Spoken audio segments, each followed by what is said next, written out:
BAC 101, la science derrière la seule solution complète de nettoyage de DPF au monde. Les filtres à particules diesel, DPF, sont une nécessité technique. Imposés par la législation sur les émissions et installés sur pratiquement tous les moteurs diesel modernes, ils capturent les particules nocives produites lors de la combustion et empêchent leur libération dans l'atmosphère. En principe, le système fonctionne bien. En pratique, cependant, la gestion de ce qui s'accumule à l'intérieur d'un DPF est devenue l'un des défis les plus significatifs et coûteux auxquels l'industrie du transport routier est confrontée aujourd'hui.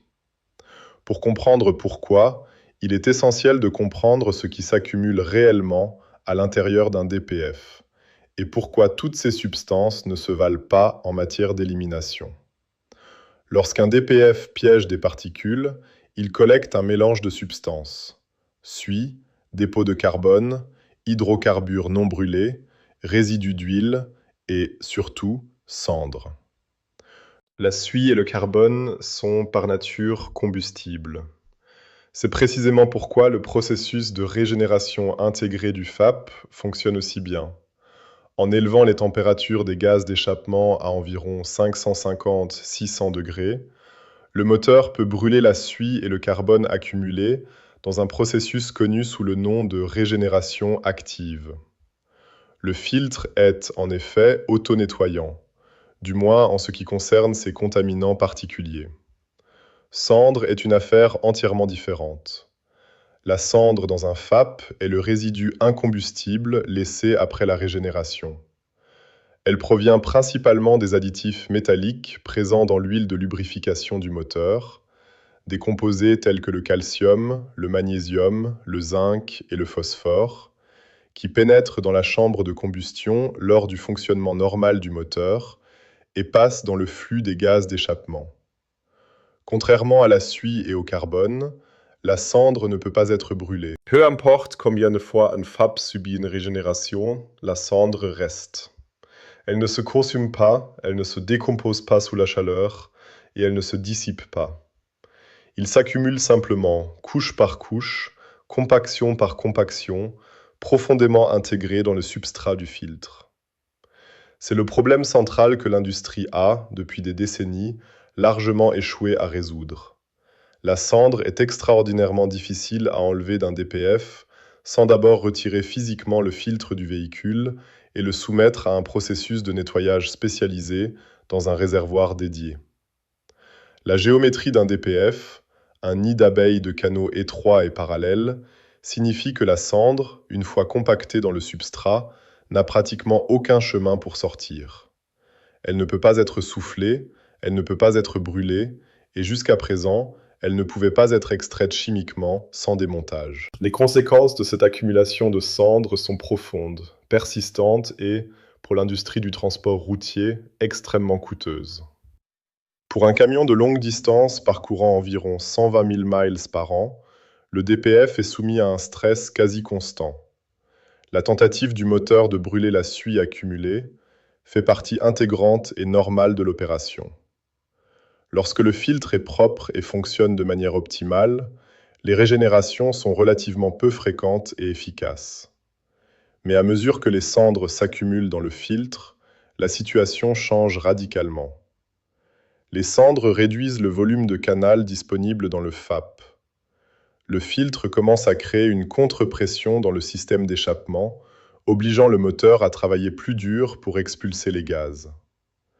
La suie, qui aurait auparavant été capturée dans un filtre avec une capacité adéquate, s'accumule maintenant plus rapidement, car il y a simplement moins d'espace disponible. L'unité de contrôle du moteur, ECU, détecte la pression différentielle croissante à travers le filtre et déclenche les cycles de régénération plus fréquemment.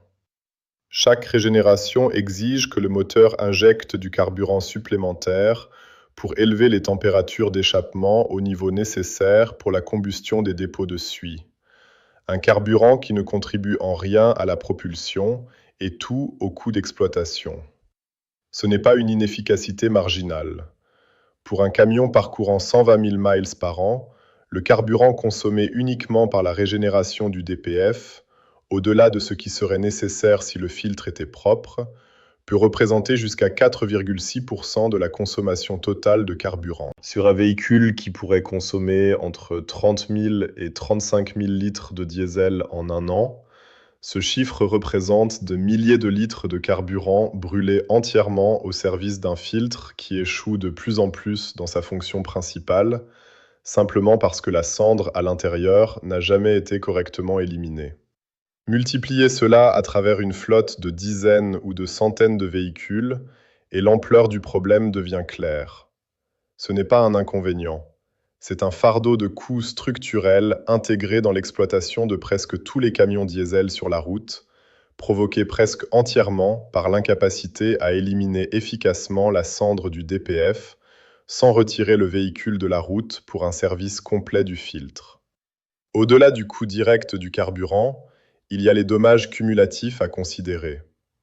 Fonctionner à des températures élevées, plus fréquemment que le système n'était conçu pour, exerce un stress thermique énorme sur le substrat du FAP lui-même. Avec le temps, cela accélère l'usure, augmente le risque de fissuration du filtre et réduit la durée de vie opérationnelle d'un composant extrêmement coûteux.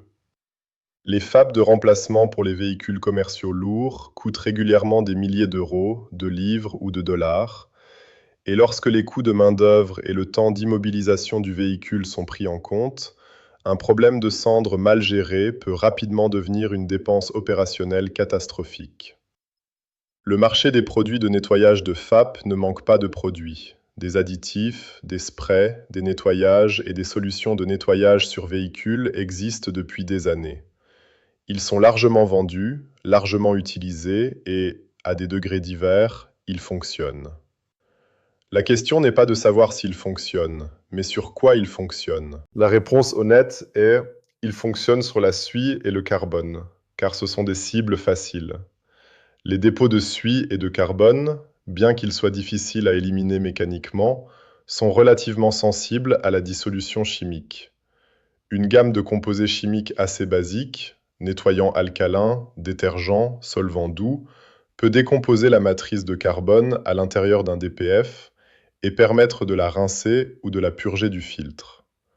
Pour un véhicule dont le problème principal est le chargement de suie, ces produits peuvent produire une amélioration mesurable des performances du filtre, réduire la contrepression et restaurer un certain degré d'efficacité de régénération. C'est pourquoi ces produits ont toujours attiré les clients. Ils offrent un résultat visible et réel. La contrepression diminue, les voyants s'éteignent, les intervalles de régénération s'allongent. Le camion fonctionne mieux. L'opérateur est satisfait. Mais les cendres sont toujours là. Elles ont toujours été là. Tous les produits de nettoyage de DPF existants sur le marché, avant le développement de Bac 101, laissaient les cendres derrière, car aucun d'eux n'était formulé pour y remédier. La chimie n'était tout simplement pas là. Cendres ne sont pas solubles dans les types de composés utilisés pour dissoudre le carbone. Elles ne peuvent pas être délogées par les mêmes mécanismes, et donc elles s'accumulent, intactes, derrière chaque cycle de nettoyage, continuant à restreindre le filtre, continuant à augmenter la fréquence de régénération, continuant à réduire l'économie de carburant, silencieusement, invisiblement, de manière persistante. Lorsqu'un produit de nettoyage de DPF laisse des cendres dans le filtre, le processus de nettoyage n'est pas terminé. Ce n'est pas une simple question de technique.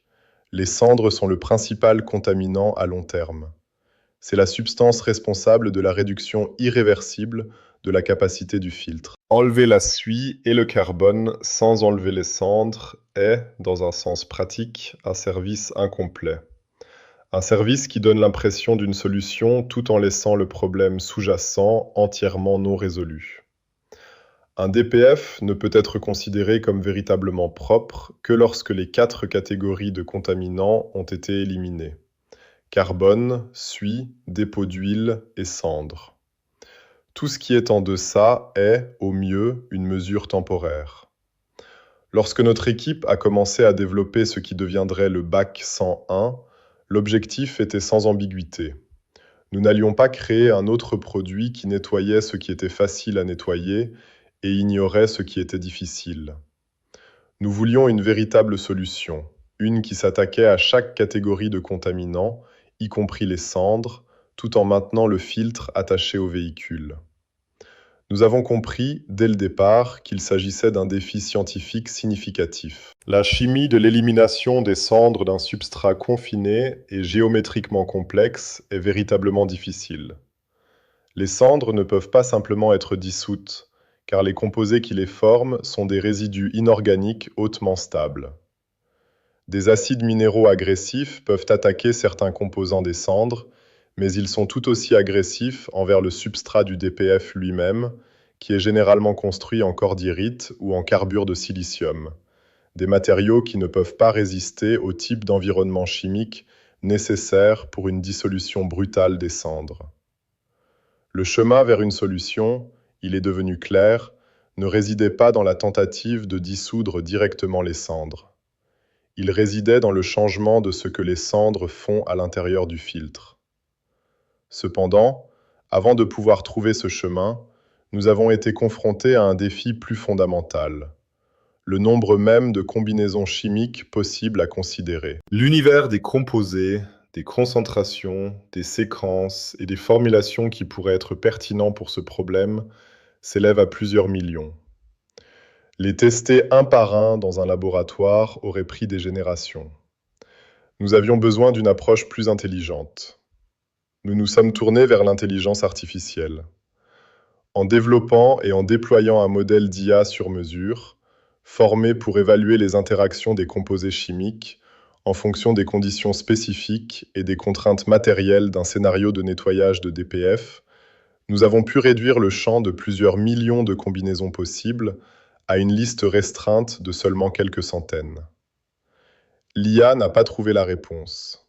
Aucun modèle d'IA ne le fait, isolément. Mais elle a compressé des années d'élimination théorique en une fraction du temps.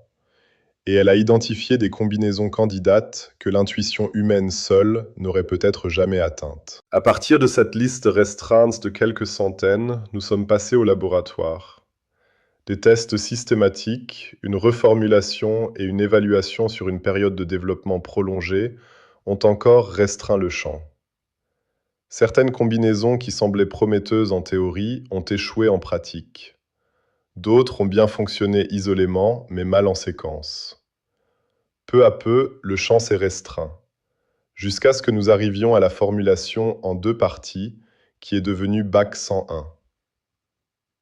L'intuition fondamentale qui rend BAC 101 possible est un recadrage du problème de l'élimination des cendres. La question n'est pas « comment dissolvons-nous les cendres ?» car ce chemin mène soit à un échec chimique, soit à des dommages au substrat. La question est « comment déplaçons-nous les cendres ?» Cendre qui est liée à d'autres matériaux, en particulier le carbone, peut être mobilisée de manière que la cendre libre ne peut pas. Le processus BAC 101 exploite ce principe à travers 2 étapes chimiques précisément séquencées. La partie 1 est introduite dans le filtre DPF dans sa position de fonctionnement sur le véhicule. Son action principale est de dissoudre les dépôts de suie et de carbone à l'intérieur du filtre, les convertissant de dépôts solides en une phase liquide qui peut être drainée ou purgée. Cela constitue en soi une version plus complète de ce que réalisent les produits de nettoyage existants. Mais la partie 1 fait quelque chose que aucun autre produit sur véhicule ne fait. Tandis que le carbone est dissous, une portion spécifique du composé de carbone est simultanément dirigée pour agir comme un agent liant pour les particules de cendre. Le résultat n'est pas simplement du carbone dissous. C'est une boue dans laquelle la cendre, auparavant verrouillée dans le substrat, a été entraînée dans une association chimique avec la matrice de carbone. Cendre, qui ne pouvait pas être déplacée seule, peut maintenant être déplacée dans le cadre de ce matériau combiné. La partie 2 s'appuie sur cette base. Son rôle est triple. Tout d'abord, elle fournit une action de liaison secondaire qui combine tout de suite carbone et cendres dispersées restants en une forme gérable et amovible. Deuxièmement, et cela aborde la 4e catégorie de contaminants que d'autres produits n'ont jamais touché, Elle décompose les dépôts d'huile dans le filtre. Les résidus d'huile sont un contaminant persistant qui recouvre le substrat du DPF, réduit l'efficacité de filtration et contribue à un comportement de pression irrégulier et difficile à prédire, ce qui rend la gestion du filtre difficile. La formulation de la partie 2 comprend des composés spécifiquement sélectionnés pour leur capacité à décomposer ces dépôts d'hydrocarbures sans endommager le substrat ni interférer avec le travail de liaison déjà effectué par la partie 1. L'effet combiné du processus en deux parties est un cycle de nettoyage complet au sens propre. Les 4 catégories de contaminants, carbone, suie, huile et cendre, sont traitées, mobilisées et éliminées. Le filtre qui en résulte n'est pas un filtre dont les contaminants les plus accessibles ont été nettoyés, tandis que le problème plus difficile persiste à l'intérieur. C'est un filtre véritablement propre, avec un volume de canal restauré, une pression de retour réduite et la capacité de fonctionner comme il a été conçu pour fonctionner. C'est le seul processus actuellement disponible qui peut atteindre ce résultat sans retirer le filtre du véhicule. 4 ans de développement. 2 ans de preuves concrètes. BAC 101 n'a pas émergé rapidement et il n'a pas été lancé avant d'être prêt. De la sélection initiale des composés assistés par IA à la livraison de la formulation finale, le développement de BAC 101 a pris au total 4 ans.